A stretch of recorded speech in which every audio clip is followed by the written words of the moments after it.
diri dokter sudah mungkin seperti apa sih dok pada akhirnya membagi kabar bahagia ini ke khalayak ramai.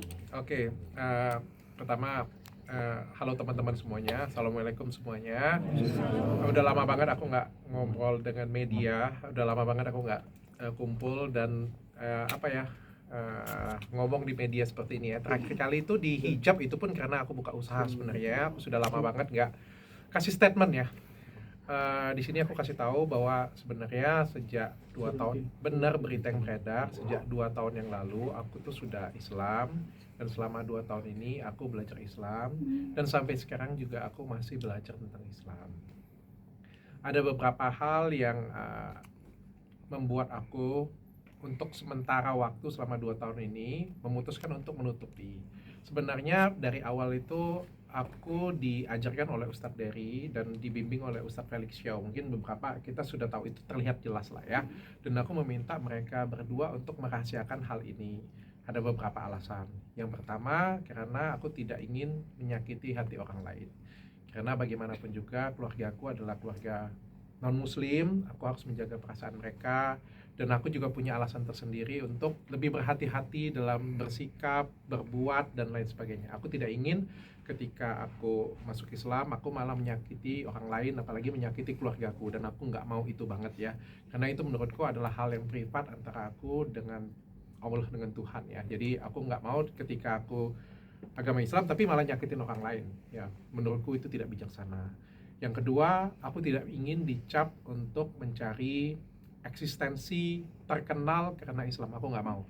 Aku bilang dengan Ustadz Felix Xiao itu sebenarnya ada di, aku nggak tahu ya, episode 1 atau episode 2, karena kemarin kita ada take episode lagi. Aku ada ngomong dengan beliau itu 1 tahun yang lalu ya. 1 tahun yang lalu aku ngomong bahwa aku tidak ingin dikenal karena aku tuh Islam, karena aku mualaf, aku nggak mau. Aku pengen dikenal karena prestasi aku pengen dikenal karena karya aku pengen dikenal karena memang diriku. Dan agama itu adalah privat aku dengan Tuhan. Yang ketiga, aku pengen kasih edukasi ke masyarakat tentang agama Islam. Aku pengen ikut berdakwah, tapi dengan caraku. Aku kan bukan ustadz, ilmu keagamaanku juga rendah banget. Jadi aku pengen bikin acara dengan teman-teman, dan itu aku buktikan dengan karya. Jadi ini hasil selama 2 tahun yang aku lakukan. Jadi aku bikin podcast, dan podcastku juga konsepnya berbeda. Kalau semua orang bikin podcast, mungkin narasinya adalah Islam dengan Islam, sudah Muslim dengan Muslim ya. Menurut aku sudah hal yang biasa. Dan aku pengen bikin satu POV di mana satu orangnya ini non Muslim dan ngeyel. Dan akulah yang akan menjadi orang yang ngeyel itu, yang akan bertanya dengan kekritisanku, pertanyaan dengan kebodohanku, pertanyaan dengan semua pertanyaan-pertanyaan yang liar ada di masyarakat aku tanyakan. Dan pada waktu itu Ustadz Felix dan teman-teman ustadzku yang lain itu semuanya support banget ya, semuanya support dan bimbing aku. Makanya aku bilang pada waktu download aku bikin tahun lalu itu adalah karya sebenarnya, itu adalah satu karya. Meskipun mungkin ada beberapa dari teman-teman meragukan, atau dari teman-teman justru bilang wah ini malah melecehkan. Menurut aku enggak ya. Mungkin justru karena program itulah orang-orang yang tidak mengenal Islam jadi lebih mengenal. Kan ada program-program tertentu. Mungkin ada teman-teman yang sudah Islam pengen belajar. Ada orang yang di luar sana yang belum kenal pengen belajar. Nah, aku pengen bikin forum seperti itu sebenarnya. Namun kan apa yang terjadi belakangan ini kan cukup gak enak didengar ya. Dikatakan aku mencari nama atau mencari uang atau apapun lah itu ya. Dan menurutku itu tidak baik dan tidak benar. Maka kemarin juga aku sudah diskusi dengan keluarga, minta izin juga dengan keluarga, dan akhirnya diizinkan. Dan menurutku ini adalah momen yang tepat untuk aku mengumumkan. Jadi sekali lagi mudah-mudahan ini nggak jadi fitnah lagi kemana-mana.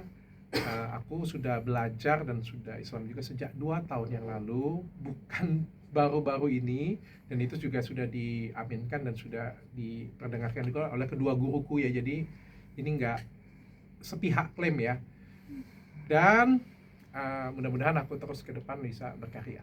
Dok, ini kan gini dok ya, posisi gini. Tak ingat aku. Pertama gini dok, saya ucapin selamat ya. Terima kasih. Alhamdulillah. Pernyataan dokter ini kan mematahkan asumsi-asumsi yang bahkan dari rival dokter ya, yang merasa diri rival sih, ya kan. dan juga mematahkan video yang foto yang ada di gereja waktu itu kan. Nah, sampai detik ini dokter kan masih dibilang apa ya dok, bukan mencari keuntungan tapi memain-mainkan gitu. Berpengaruh gak sih dok sama yang lagi istiqomahnya sekarang itu?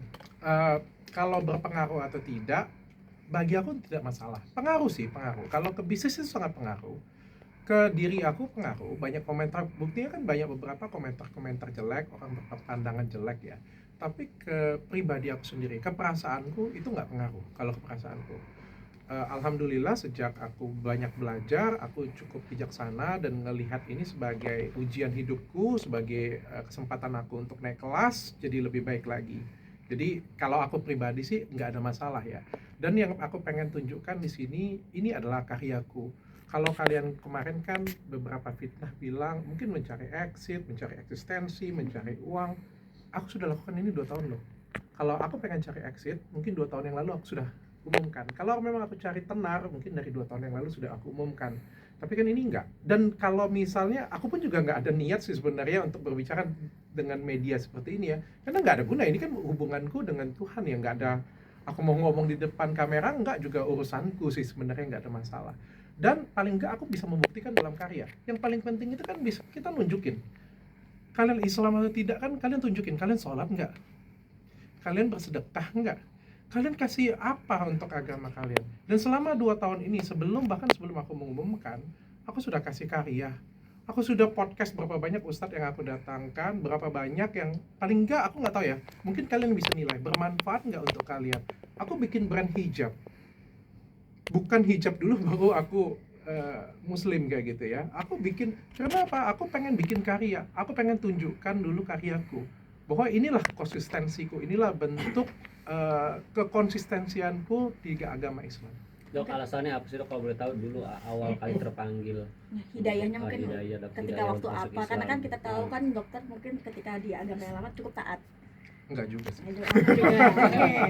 Apa dok? Apa dok? Awalnya enggak sih, sebenarnya aku ngerasa ada kekosongan aja ya. Jadi mungkin kalau aku bisa flashback balik ya, dulu tuh mungkin aku ngerasa aku sudah sempurna banget, aku sudah ada di puncak juga, aku sudah punya semuanya, aku punya klinik besar, aku punya skincare yang bagus, aku punya masyarakat juga sayang banget dengan aku punya keluarga yang luar biasa sempurna. Tapi aku ngerasa kayak semuanya itu karena aku yang hebat, karena aku yang luar biasa. Tapi aku ngerasa kayak ada yang kosong ya, kayak ada aku kehilangan tujuan hidupku lah. Aku ngerasa tujuan hidupku itu cuma dunia banget ya. Jadi karena kebetulan ada yang ngajarin, ada yang bimbing, itu yang cukup merubah hidup aku sih. Terutama program download tahun lalu sih. Program download tahun lalu itu merubah aku tuh jadi lebih kalem. Mudah-mudahan ya, aku nggak tahu ya, doakan ya. Tapi yang jelas setelah itu kan aku jadi klarifikasi aja aku males sih. Kalian kan cari aku terus kan, pengen tanya soal inilah itulah, aku aja malas ya untuk klarifikasi ya. Kalau menurut kalian seperti itu ya nggak apa-apa.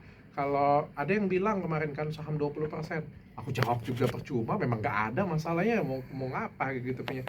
Kalau kalian tanya dengan aku lagi, apalagi fitnahanku, aku juga nggak tertarik untuk menjawab sih. Kalau memang itu yang pikiran kalian ya, aku nggak bisa jawab kayak gitu punya, aku nggak bisa ngomong. Tapi ya syukurnya ada hari inilah aku bisa menjelaskan untuk kalian semua. Dok, Dan nggak gampang aku bisa ada di posisi hari ini menjelaskan untuk kalian semua. Dok, kalau respon boleh sendiri seperti apa? di-spill Dengan pada kondisi saat dokter. proses mualaf itu terjadinya di mana, di masjid Palembang, manakah, atau bisa di-spill dengan Nah ini ya, surat mualafnya tidak dok?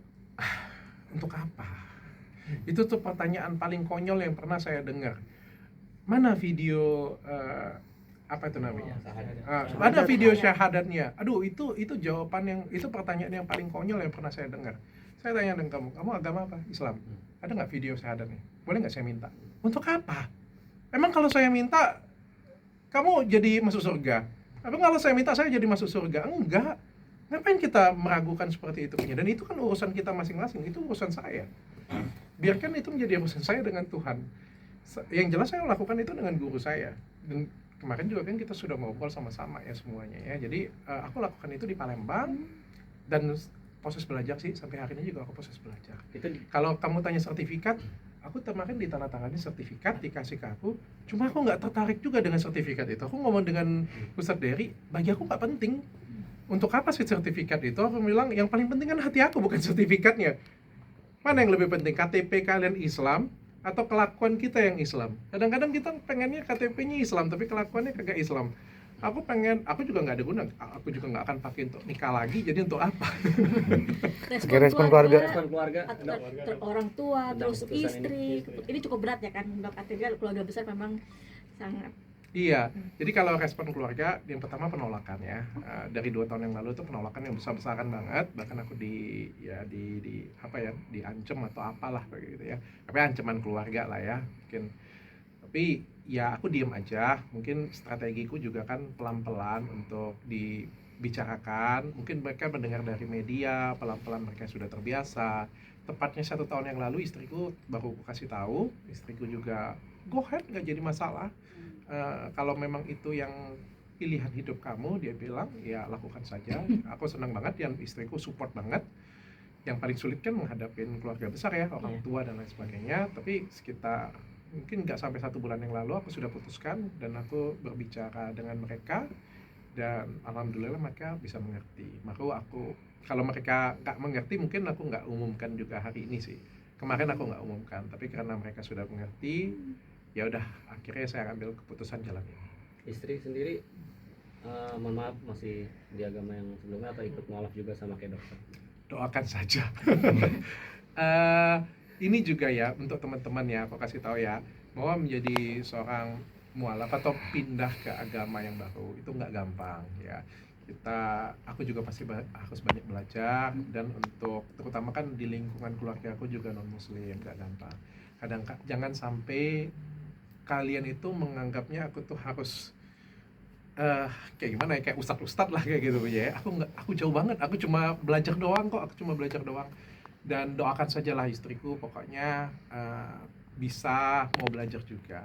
Ini kan pelan-pelan ya. Sebenarnya strategi itu dari pertama kali kan bikin hijab, salah satu strategi juga ya. Sekaligus bisnis, kan menyelam minum air boleh ya, bisnis juga, melibatkan istri juga. Karena dia ngomong, kalau aku ngomong dengan dia kan, aku mau bikin brand hijab, bilang. Kalau dia pada waktu itu ngomong aku nggak mau, aku nggak bikin. Tapi pada waktu itu istriku bilang gas, dia bilang ayo bikin.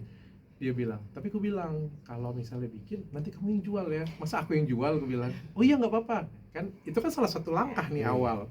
Kalian kan jangan minta langsung muluk-muluk lah. Pelan-pelan, langkahnya pelan-pelan. Dok, kemarin kemarin misalnya istri sendiri juga pindah agama tapi bukan ke Islam, entah Buddha atau Hindu gitu, Dok. Boleh Ya, klarifikasi, Dok? justru itu yang sebenarnya menunjukkan bahwa ini tidak gimmick. Ya, karena awalnya saya itu adalah Katolik, istri itu adalah Buddha. Istri pindah ke Katolik itu karena menikah dengan saya. Dan ketika saya pindah memeluk agama lain, maka ya menjadi apa ya? Ya berarti kan nggak perlu lagi dong kan dia pada waktu itu pindah ke Katolik kan karena pernikahan. Sehingga dia bilang dia mau apa yang dia percayainya. Saya bilang monggo, nggak ada masalah. Seperti dia membebaskan saya, kepercayaan saya, ya saya juga membebaskan kepercayaan dia. Asal kita janji sama-sama itu membuat kita menjadi pribadi yang lebih baik. Dia bilang mau kamu mau agama apapun nggak masalah, yang penting kamu jadi orang yang lebih baik, pribadi yang lebih baik, laki-laki yang lebih baik, suami yang lebih baik, suami yang lebih baik, dan pimpinan yang lebih baik. Aku bilang ya siap. Dan selagi dia menjadi istri yang baik, aku sih nggak ada masalah. Pelan-pelan ya kita ya. Berarti setelah dokter pindah agama baru istri kembali lagi ke agama. Betul. Dan dia duluan yang mengumumkan sebenarnya, bukan aku. Nah, anak-anak sendiri gimana, Dok? Kan dokter Islam. Mungkin bisa di podcast orang lain bisa dibahas ini, karena saya Islam, istri Buddha, anak-anak Katolik masih sampai sekarang. Oh, anak-anak. Masih ngantar ke gereja kan anak-anak? Anak-anak ke gereja setiap minggu masih ke gereja. Dan bagi aku nggak jadi masalah, mereka nanti pada saat dewasa mereka akan memutuskan apa yang terbaik untuk mereka. Berarti sudah kasih pengertian, Dok, artinya Ya. kan biasanya kan bareng-bareng nih keluarga ke gereja setiap minggu. Ini harus anak-anak sendiri sudah kasih pengertian atau seperti apa? Sudah, mudah-mudahan. Responnya mereka, Dok? Mereka support sih, kita pokoknya satu keluarga kita support. ya ini kan kebebasan ya, karena sebenarnya ini masalah kepercayaan ya bagi aku, dan aku minta tolong banget dengan masyarakat juga nggak usah terlalu diributkan masalah seperti ini punya, karena sekali lagi pindah itu nggak gampang, kita perlu penyesuaian, jangan sampai nanti orang-orang di luar sana itu membenci cuma karena kita yang nyinyir kayak gitu, padahal kan kita harus mengerti satu sama lain kesulitan orang ya. Dok, bulan puasa ini gimana? Sudah belajar puasa Ke yang kedua ya. Sudah, meskipun masih bolong-bolong, dan aku juga pengen bantah satu fitnah juga ya, karena banyak orang yang fitnah kayak gitu punya ya, bahwa itu aku berpura-pura atau apa ya, mau itu berpura-pura atau enggak ya cuma akulah yang tahu ya. Aku juga bukan orang yang 100% taat, aku nggak langsung haji besok, enggak juga ya. Aku jadi tetap Dr. Richard apa adanya, seperti ya aku masih belajar lah, masih jauh banget dari apa adanya. Dan ini bukan Ramadanku yang pertama, ini Ramadanku yang kedua sebenarnya. Dok, sensasi mungkin bangun sahur nih ya, kan biasanya kan nggak pernah sahur nih sebelumnya itu bangun harus pagi banget gitu, gimana dok? Saya biasa bangun pagi. Saya orangnya morning person dan biasa bangun pagi. Dokter, makan apa dok biasanya dokter? Saya biasa bangun pagi. Saya biasa bangun pagi, saya kerja dari pagi, dari subuh saya sudah kerja. Untuk sahur biasanya makan apa dok? Sekarang menu-menunya? Sama sih, masih seperti manusia pada umumnya. Gak ada perubahan. Saya juga bukan sultan, jadi makan pada umumnya saja. Dokter, izin klarifikasi, Ya. ini soal foto yang beredar 2 tahun lalu. Pada saat itu buat mengatakan foto tersebut dokter masih merayakan Hari Raya Natal, dok. Mungkin klarifikasinya seperti apa dok dengan adanya foto-foto tersebut yang beredar gitu? Oke, ada beberapa sebenarnya yang sentimen yang fitnah ya jatuhnya ya. Yang pertama, ucapan Natal saya di Desember lalu ya, itu foto di Sagrada Familia itu di Barcelona, itu dalam tidak keadaan misa, dan foto tersebut tuh diambil tahun 2022 akhir, dan tahun 2023 itu saya mengucapkan selamat Natal juga menggunakan foto itu, Desember 2024 juga menggunakan dengan foto itu, namun mungkin digoreng-goreng dan dibawa penggiringan opini seolah-olah ya apapun dah kayak gitu ya. Saya juga menghormati banget keluarga saya yang non muslim, maka ya saya cuma ngomong bahwa itu foto tahun 2022. Dan saya juga kemarin ngomong dengan Ustadz Felixio, dengan Ustadz Dery, ya bagi mereka juga nggak ada masalah kok foto di gereja, mereka juga ada foto di depan gereja juga. Yang podcast sama Pendeta Gilbert kan ketika itu beredar keluar itu juga kan dok. Ya itulah namanya penggiringan opini ya. Waktu di Pendeta Gilbert saya sudah jelaskan, pada waktu itu beliau mengundang saya itu memberikan motivasi untuk anak-anak muda. Ya mereka menilai saya sebagai seorang pengusaha yang cukup punya prestasi, punya karya, mereka datang dan untuk kasih motivasi mereka, karena katanya anak-anak Gen Z ini katanya lembek-lembek semuanya. Oke, saya kasih motivasi, cukup sampai di situ aja. Saya ada beberapa mungkin pernyataan saya yang sedikit slip di lidah saya, mungkin karena saya juga masih baru, masih belum terbiasa, saya minta maaf. Tapi saya apa adanya aja sih. Dok, selama 2 tahun ini prosesnya seperti apa? Mungkin udah bisa apa aja mungkin dok berbagi gitu, kayak sholat mungkin sudah baca-bacaannya gitu, Al-Fatihah segala macam. Ada yang sudah bisa, ada yang belum bisa. Masih bolong-bolong, masih harus belajar. Berarti yang Mengajarkan mengajarkan kabarnya Ustadz. kemarin Pak Ustadz Dery, dok. Ustadz Dery mau ajak dokter untuk naik haji. Aduh ampun. Amin. Kadang-kadang aku yang bikin ini nih, harapan orang tinggi banget. Kalian begitu tahu Ustadz Dery kemarin ngepost ya, Dr. Richard itu adalah seorang muslim. Kalian tahu nggak siapa yang ngechat aku? Ustadz Halid Wasalamah, ayo kita umroh bersama. Saya bilang, kenapa harapan orang tinggi banget ke gue ya. Sabar Pak, pelan-pelan. Belajarnya pelan-pelan, merangkak dulu pelan-pelan, nyaman dulu ya. Dok, pada saat